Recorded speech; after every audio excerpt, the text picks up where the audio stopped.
Aristotle on Freedom.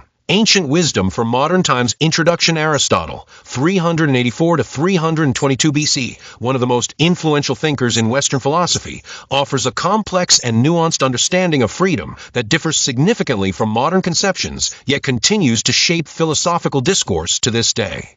As a student of Plato and tutor to Alexander the Great, Aristotle's philosophical reach extends across ethics, politics, metaphysics, and epistemology, creating a comprehensive worldview in which his conception of freedom plays a vital role.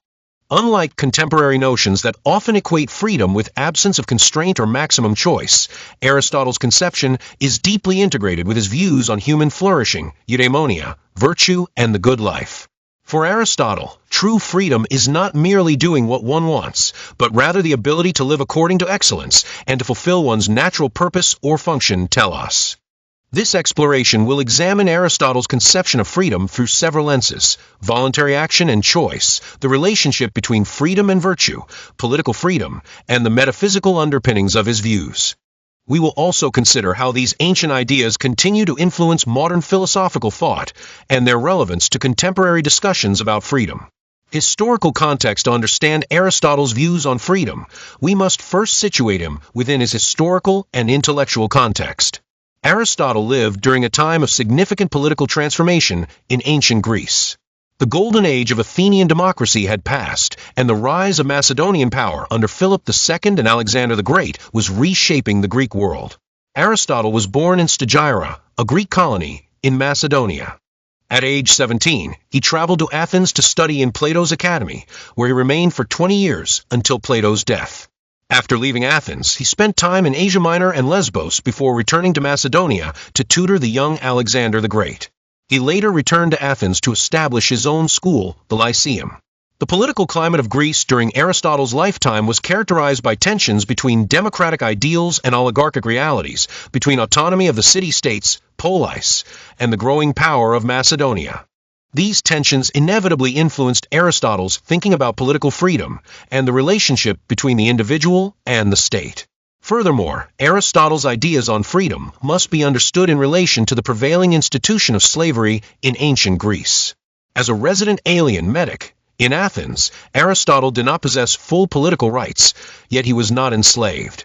His perspective on freedom is thus shaped by a society that sharply distinguished between free citizens and slaves, a distinction he largely accepted even as he developed sophisticated arguments about what constitutes genuine freedom among the nominally free.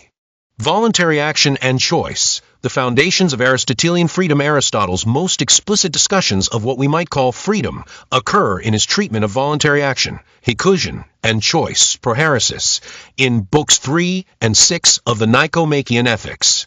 These concepts form a foundation of his understanding of moral responsibility and, by extension, freedom.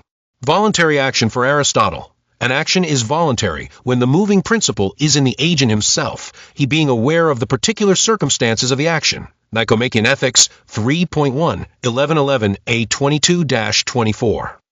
This definition has two key components. The origin of the action must be within the agent, internal causation. The agent must have knowledge of the relevant particulars of the situation. By contrast, actions are involuntary when they occur under compulsion or due to ignorance. Compulsion occurs when the cause is external, being of such a nature that the agent, who is really passive, contributes nothing. 3.1, 1110 A1-3. For example, if a person is physically forced to do something against their will, their action is involuntary.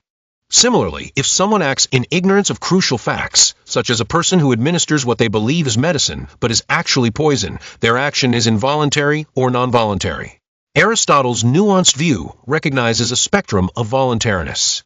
He identifies actions done under duress, or in mixed cases, such as throwing cargo overboard during a storm to save a ship, as primarily voluntary, though with an involuntary element. In such cases, no one would choose such an act for itself, but for the sake of saving himself and others. 3.1, 1110 A19-20. Choice, prohairesis. While all chosen actions are voluntary, not all voluntary actions involve choice. Children and animals act voluntarily, but they do not make choices in Aristotle's technical sense. Choice, prohairesis, is a distinctly human capacity that involves deliberation and reason. Aristotle defines choice as a deliberate desire of things in our power. 3.3, 1113a10-11. It is neither mere appetite nor wish nor opinion, but rather a reasoned selection among possibilities that we believe we can actually achieve. Choice involves the determination of means to ends we have already established as desirable. Aristotle writes, "We deliberate not about ends, but about means." A doctor does not deliberate whether he shall heal, nor an orator whether he shall persuade. They assume the end and consider how and by what means it is to be attained. 3.3, 1112b12-16. This focus on deliberation about means rather than ends is crucial for understanding Aristotle's conception of freedom. For Aristotle, choice reveals character more than actions do. Choice is more properly a criterion of character than actions are. 3.2, 1111b5-6. This is because choice reveals what we value and how we reason, not just what we happen to do. Freedom as self-determination. From these foundations, we can discern Aristotle's implicit concept of freedom as a form of self-determination through reasoned choice. To be free, in the Aristotelian sense, is to be the source of one's actions through deliberate choice rather than being driven by external forces, unexamined desires, or ignorance.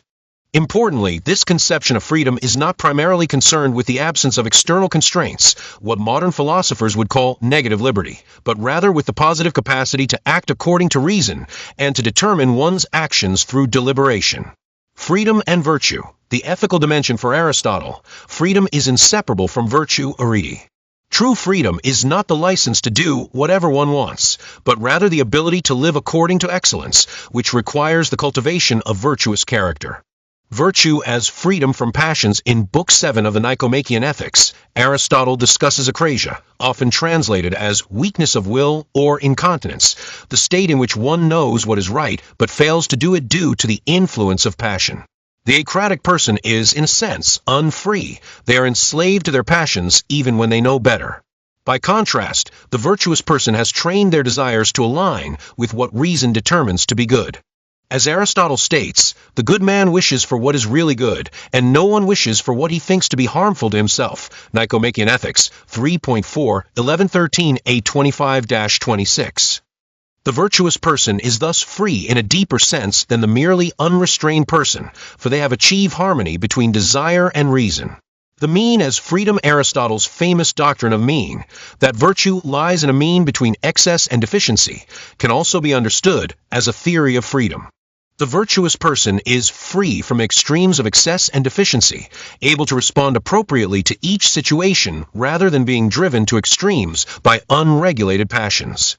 For example, the courageous person is free from both excessive fear, cowardice, and excessive confidence, rashness.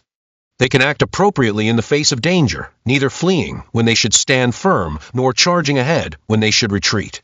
Practical wisdom and freedom. Central to Aristotle's ethics is the virtue of phronesis, practical wisdom, the ability to deliberate well about what contributes to the good life in general.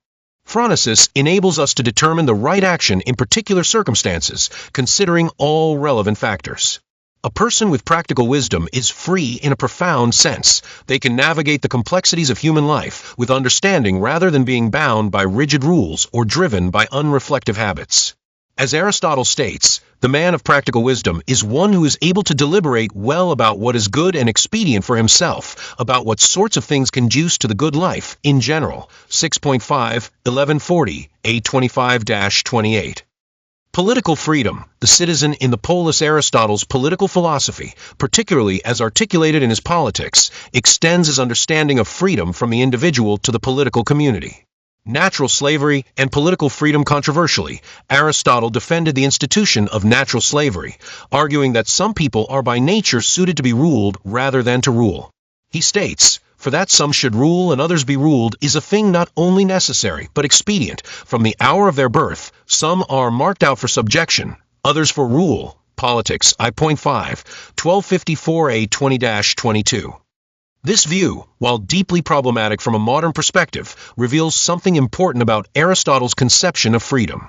For Aristotle, freedom is not a universal human condition, but rather a capacity that depends on one's natural abilities, particularly one's capacity for reason and deliberation.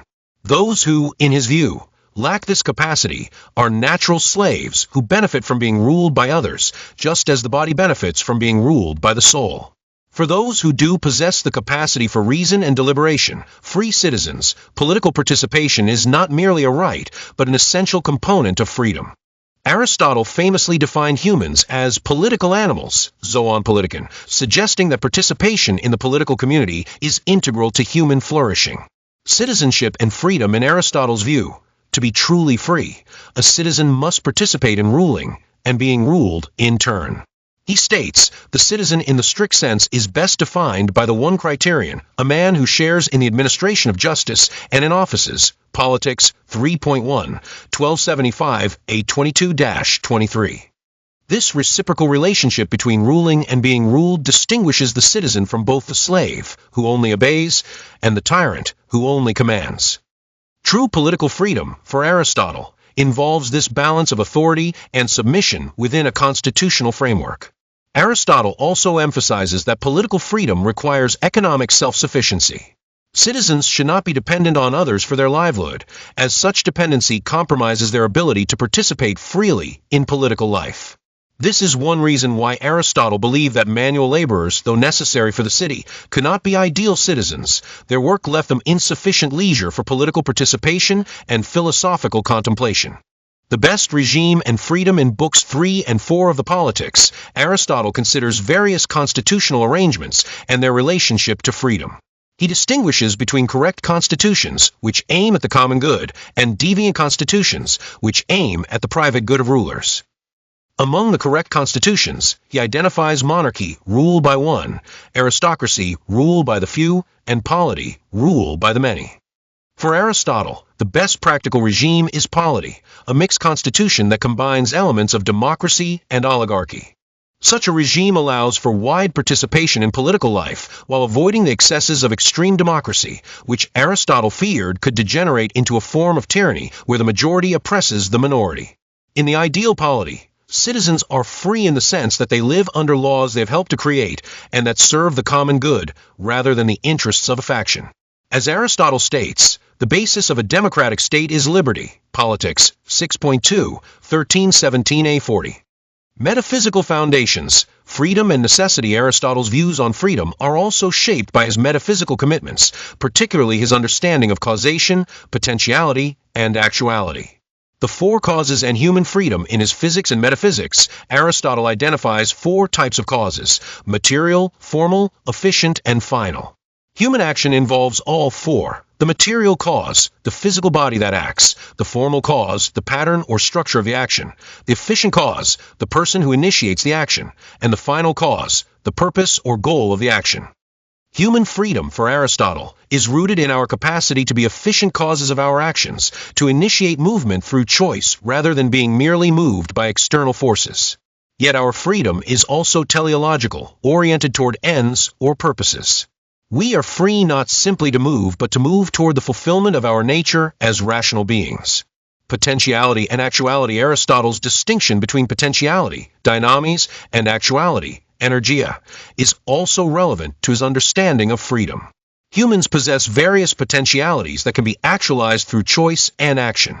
Freedom involves the capacity to actualize these potentialities in accordance with our nature as rational beings. As Aristotle states in Metaphysics, what is potential is capable of being and of not being. 9.8, 1050b10. This capacity for alternative possibilities is essential to Aristotle's conception of voluntary action and, by extension, to freedom. Necessity and contingency. Aristotle's views on necessity and contingency, particularly as discussed in his logical works and in their interpretation, have important implications for freedom. He famously argues against the idea that all future events are necessarily determined, the sea battle argument, suggesting that some future events are genuinely contingent. They may or may not occur. This openness of the future creates the space within which human choice and freedom operate. If I can genuinely affect what happens tomorrow through my choices today, then I possess a meaningful form of freedom. Aristotle's legacy. Influence on modern thought. Aristotle's nuanced conception of freedom has influenced philosophical discourse throughout the centuries, from medieval scholasticism to contemporary virtue ethics and political philosophy. Medieval philosophers, particularly Thomas Aquinas, integrated Aristotle's views on voluntary action, choice, and virtue into Christian theology. Aquinas' account of free will draws heavily on Aristotle's analysis of voluntary action, while adding a theological dimension concerning sin and salvation. The Aristotelian idea that freedom involves acting according to one's nature as a rational being was adapted to argue that true freedom consists in conformity to divine law rather than in license to sin. As Augustine had written, "For it is the choice of the will that is free, but it is not always good. Is free from justice when it serves sin, and then it is evil. It is free from sin when it serves justice, and then it is good." Modern liberalism, with its emphasis on individual rights and autonomy, represents both a development and a departure from Aristotle's views. While Aristotle emphasized the importance of participation in political life, modern liberals often focus more on protections from government interference. Nevertheless, certain strands of liberalism, particularly civic republicanism, maintain Aristotle's insight that political participation is essential to freedom. As Hannah Arendt argued, genuine freedom requires a space of appearance where citizens can act and speak together, a view with distinctly Aristotelian roots. Contemporary virtue ethics, the revival of virtue ethics in the 20th century, led by philosophers such as Elizabeth Anscombe, Alasdair MacIntyre, and Martha Nussbaum, has brought renewed attention to Aristotle's ethical framework, including his implicit conception of freedom. MacIntyre, in After Virtue, argues that the modern liberal conception of freedom as unconstrained choice ultimately leads to a kind of emptiness or meaninglessness. He advocates a return to the Aristotelian understanding of freedom as the capacity to pursue excellence within the context of practices and traditions. Nussbaum's capabilities approach to human development and justice draws on Aristotle's teleological framework, suggesting that genuine freedom requires not just the absence of interference, but the positive capability to function in various human ways. Freedom and virtue in contemporary politics, contemporary political discourse often oscillates between negative conceptions of freedom, freedom from interference, and positive conceptions, freedom to develop and flourish. Aristotle's nuanced view suggests that both aspects are important. Conservative thinkers often emphasize the Aristotelian insight that genuine freedom requires virtue and self-discipline rather than mere license. Progressive thinkers, meanwhile, draw on Aristotle's concern with the material conditions of freedom, arguing that economic security and education are necessary for meaningful political participation. Both perspectives can find support in Aristotle's comprehensive vision, which recognizes that freedom involves both internal capacities, virtue, practical wisdom, and external conditions, political rights, economic sufficiency. Contemporary implications. Aristotle on freedom today. How might Aristotle's understanding of freedom inform our approach to contemporary challenges? Several implications stand out. Digital freedom and self-determination. In an age of digital technology and social media, Aristotle's concern with self-determination through reasoned choice takes on new relevance. The attention economy, designed to capture and monetize our attention, can undermine the deliberative capacity that Aristotle saw as essential to freedom. An Aristotelian approach would emphasize the importance of developing habits and practices that support reflective choice rather than reactive behavior. It would also suggest that genuine freedom in the digital realm requires not just the absence of censorship, but the positive capacity to engage thoughtfully with information and to maintain focus on what truly matters.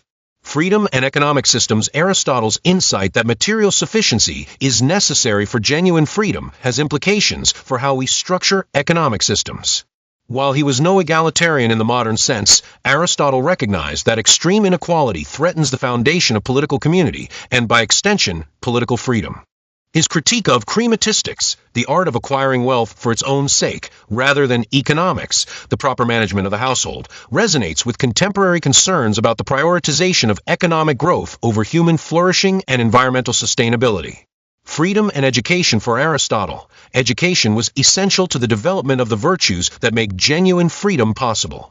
In the politics, he devotes significant attention to the kind of education appropriate for free citizens, arguing that it should cultivate not just practical skills, but also moral and intellectual excellence. In a contemporary context, this suggests that education for freedom should go beyond vocational training to include cultivation of critical thinking, ethical reasoning, and the capacity for meaningful participation in civic life. Freedom and community. Perhaps most fundamentally, Aristotle's conception of freedom reminds us that human beings are social and political by nature. Genuine freedom is not achieved in isolation, but through participation in communities that support human flourishing. This perspective challenges both extreme individualism, which sees freedom primarily in terms of non-interference, and extreme collectivism, which subordinates individual flourishing to collective goals. Aristotle offers a middle path, a vision of freedom that recognizes both the importance of individual choice and the social context within which meaningful choice occurs. Conclusion. Aristotle's understanding of freedom, while developed in a historical context very different from our own, continues to offer valuable insights for contemporary reflection. His integration of freedom with virtue, his emphasis on deliberation and practical wisdom, his recognition of the political dimension of freedom, and his teleological framework all contribute to a rich and nuanced conception that goes beyond simplistic notions of doing what one wants. In an age often characterized by unreflective consumption, political polarization, and environmental crisis, Aristotle's vision of freedom as the capacity to live according to excellence in pursuit of genuine flourishing remains deeply relevant. It reminds us that freedom is not merely a right to be defended, but a capacity to be developed through education, virtue, and participation in political community. As we navigate the complex challenges of the 21st century, Aristotle's ancient wisdom offers a perspective on freedom that is neither purely negative nor abstractly positive, but concretely oriented toward the fulfilled life that is possible for beings like us, rational, embodied, and essentially social creatures seeking to realize our distinctive human potential.